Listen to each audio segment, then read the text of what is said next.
Bonjour à tous et bienvenue sur ma chaîne, je m'appelle Garance et aujourd'hui je vais vous parler de comment je suis partie à Édimbourg en tant que Française.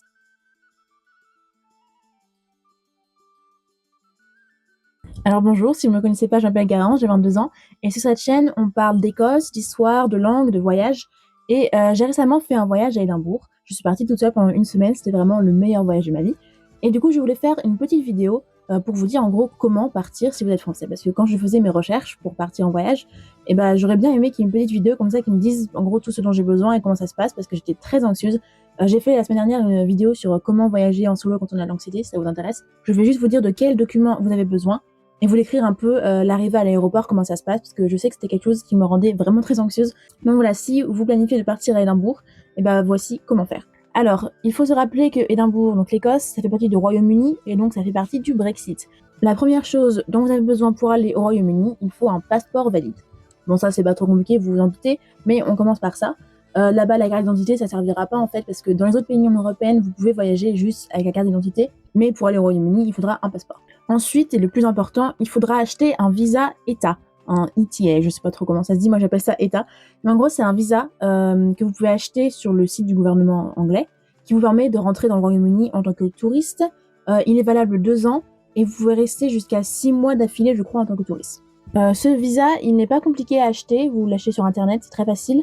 Il coûte à peu près 20 euros, je crois, 20 livres, je sais plus exactement. Il faut faire attention, moi j'ai failli me faire avoir quand j'ai acheté mon visa, parce que en fait ça coûte à peu près 20 livres, mais sur les différents sites on peut trouver différents prix, c'est-à-dire 40, 60, etc. Et en fait la différence c'est que ce visa, en fait il faut attendre un petit peu, parce qu'un visa on l'achète et le temps que ça soit validé, ensuite vous le recevez quelques semaines plus tard. Et en fait si vous payez un peu plus cher, vous pouvez l'avoir un peu plus tôt, mais je trouvais que c'était pas très utile parce que moi je l'avais fait assez en avance. Je vous conseille de prendre votre visa assez en avance quand même, parce qu'il faut attendre peut-être 3 semaines, un mois, et donc il faut le prendre bien avant pour être sûr de l'avoir pour votre départ. Mais voilà, si vous payez plus, vous pouvez l'avoir plus tôt. Mais si vous achetez le visa et que vous vous en fichez d'attendre, faites attention à ne pas payer les 40-60 euros, parce que ça fait beaucoup d'argent alors que le visa coûte que 20 euros. À peu près, je sais plus exactement, c'est 19, 20, quelque chose comme ça, puis c'est en livre, donc c'est pas exactement pareil, mais si vous payez plus de 25 euros, c'est que vous avez acheté un truc pour qu'il vienne plus tôt. Mais c'est autour de 20 euros et pas plus que ça. Et donc l'État, en fait, vous allez l'acheter, vous allez attendre un petit peu pour recevoir le visa, et vous allez recevoir la confirmation par mail. Ensuite, vous n'avez rien d'autre à faire, parce qu'en fait, le visa sera directement lié à votre passeport. Donc il faut juste avoir la confirmation. Je l'avais quand même imprimé au cas où, parce que je me suis dit si ça marche pas, voilà. Mais en gros, voilà, c'est activé directement, et donc quand vous passerez la sécurité à l'aéroport, ça sera déjà dedans et ça vous dira oui, enfin vous pouvez passer parce que c'est activé, ça marche. Et ensuite, un autre document qu'il vous faudra, c'est la carte de santé européenne. Alors moi, je l'avais pas. Quand j'ai parti, super la vidéo, je vous donne des documents, moi je les avais même pas. Mais en gros, la carte de santé européenne, ça pareil, c'est pas obligé de l'avoir. C'est pour ça moi je l'avais pas, parce que j'avais des problèmes. Mais c'est mieux de l'avoir, c'est conseillé de l'avoir, parce que comme ça, si pendant votre voyage, vous avez besoin de voir un médecin, si vous allez à l'hôpital, etc., et cette carte de santé européenne, en fait, vous pourrez payer avec, enfin ça vous servira pour payer les frais médicaux, parce qu'au Royaume-Uni, c'est pas la même chose qu'en France. Si vous n'avez pas, ça change pas grand-chose, c'est juste que si vous avez besoin d'aller voir un médecin ou d'aller à un hôpital, vous devrez payer de votre propre poche les frais, et ensuite rentrer en France et vous faire rembourser en envoyant des documents à la Sécu, tout ça. Donc c'est plus simple de l'avoir directement sur soi, mais comme je dis, c'est pas obligé. Moi, bon, j'ai pas eu besoin d'aller voir le médecin ou d'aller à l'hôpital pendant mon voyage, mais bon, on sait jamais. En plus, si vous y restez longtemps, c'est mieux de l'avoir quand même. Voilà en gros à peu près tous les documents dont vous avez besoin. Bien sûr, bon, vos billets d'avion, parce que Édimbourg c'est accessible qu'en avion, à part si vous êtes déjà dans le Royaume-Uni. Et après, c'est tout pour les documents en fait dont vous avez besoin. Maintenant, je vais juste parler un peu de l'argent. Donc là-bas au Royaume-Uni, on utilise des livres sterling. Donc l'euro, ça ne marchera pas.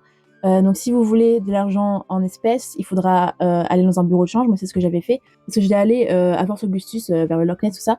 Et on nous a conseillé dans la Highlands d'avoir des espèces, parce qu'il n'y a pas forcément de machine pour les cartes. Même si en fait il y en avait dans les petits magasins où on était, mais c'est toujours mieux dans la Highlands d'avoir des espèces au cas où. Mais voilà, si vous voulez prendre des espèces, du coup aller dans un bureau de change, c'est un petit peu cher. C'est un petit peu cher de changer de l'argent, mais bon, ça c'est comme tout. Et après, globalement, vous pouvez utiliser la carte de toute façon partout.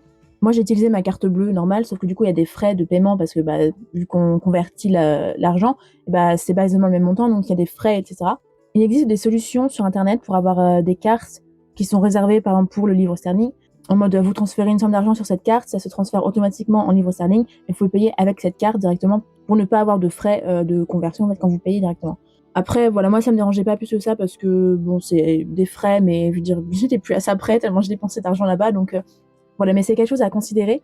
notamment si vous voulez de l'espèce, c'est important de changer parce que l'euro, ça ne va pas marcher. Et ensuite, pour finir cette petite vidéo, je voulais vous parler de comment ça se passe quand on arrive à l'aéroport. C'était quelque chose qui me rendait très anxieuse parce que j'avais jamais pris l'avion toute seule et j'avais très peur de ce qui allait se passer à l'aéroport. L'aéroport, c'est vraiment le lieu horrible pour moi.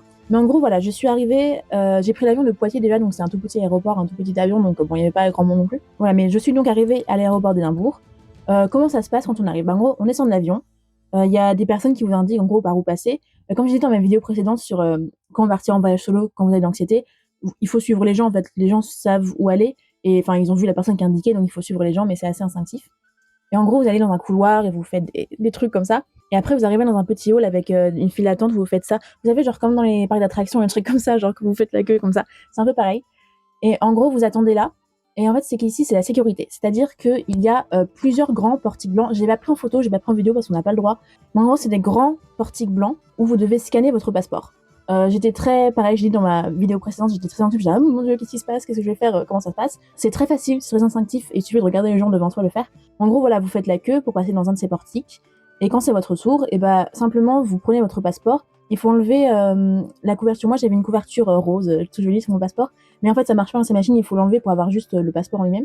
Et en gros, il y a un tutoriel, enfin, il y a un truc qui vous dit quoi faire aussi sur l'écran, mais en gros, il faut scanner le passeport avec votre photo dedans. Il faut la mettre dans la bonne position, mais pareil, ça c'est très facile, en fait, il faut juste le mettre comme ça et faire ça. Il faut juste du coup le mettre comme ça et glisser en fait dans le truc qui scanne. Ensuite, l'appareil photo va prendre en fait une photo de votre tête et vous la verrez sur l'écran, juste pour s'assurer en fait que vous êtes bien la même personne que sur votre passeport. Et en gros, bah, si le passeport est valide, si vous avez votre état qui est activé et si vous correspondez à la personne qui est sur le passeport, les portes du portique s'ouvrent et vous y allez et tout va bien. Ensuite, vous arrivez dans un autre hall où vous pourrez récupérer vos bagages si vous avez des bagages en soute. Bon, moi, j'en avais pas parce que j'avais juste une petite valise.